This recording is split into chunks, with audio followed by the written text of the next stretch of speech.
Hello everybody, so as you may have noticed, it's black. That's because cards show up a lot better on a black background, and also in my earlier videos there was a lot of glare from the cards, so it was very hard to tell what cards were.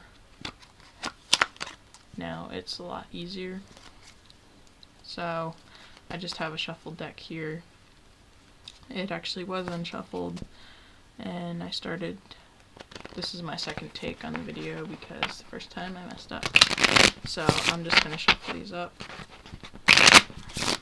And this is a real shuffle. I'm not keeping a bottom card or top card the same.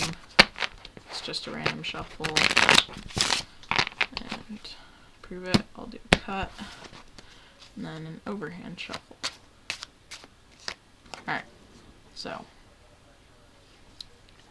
should be satisfied now that the deck is shuffled, because it really is shuffled up. There's no stack. So now what I'm going to do is just riffle down through the cards. Wherever you say stop, I'll pull this away, and this card right here will be your card. So for example, your card would be the 5 of clubs. So let's do it for real. So stop. Alright, and that's your card, and I'm not gonna look. Got it? Alright. And that's just gonna go back into the deck. Notice I'm not holding any breaks. I didn't do a riffle force on you or anything. No breaks. And now what I'm gonna do is tell you your card.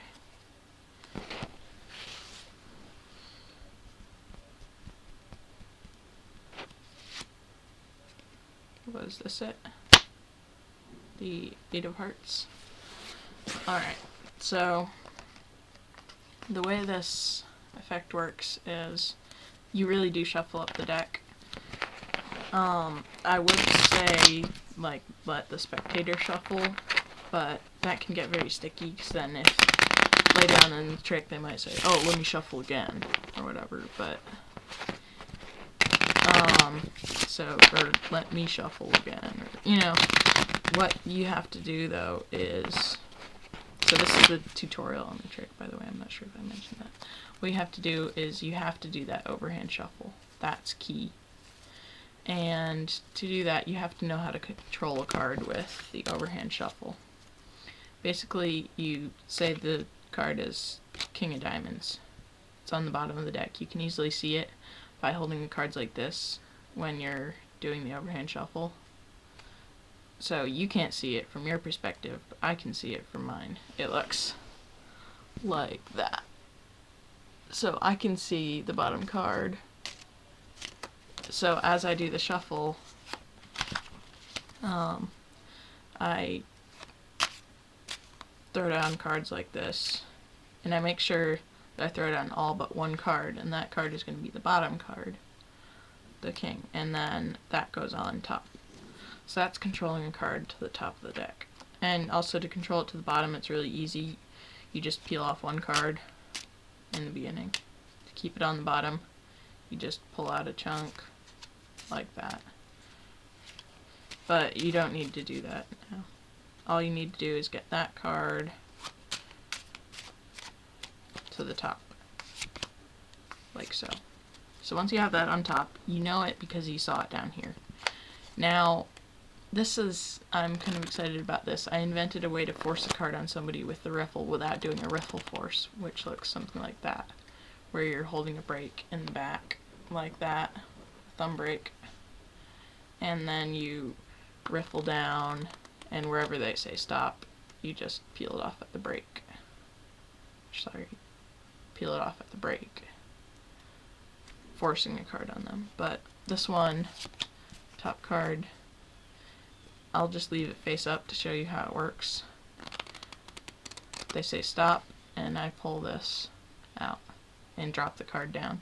So the way this works is, without this hand here, you can see that I go down, and then as I take these cards out, I'm using these fingers over here to pull one card off.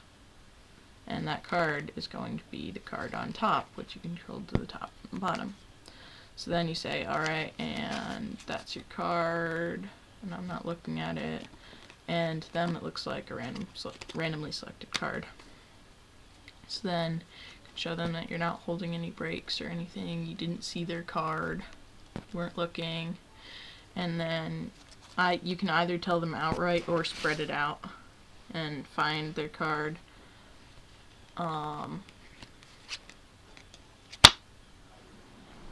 But whichever way you do it, it can have a pretty amazing effect. But yeah, I'm pretty excited about having invented that riffle force that doesn't look too cheap. So say this is the card on top. And then I'd show them that that's their card.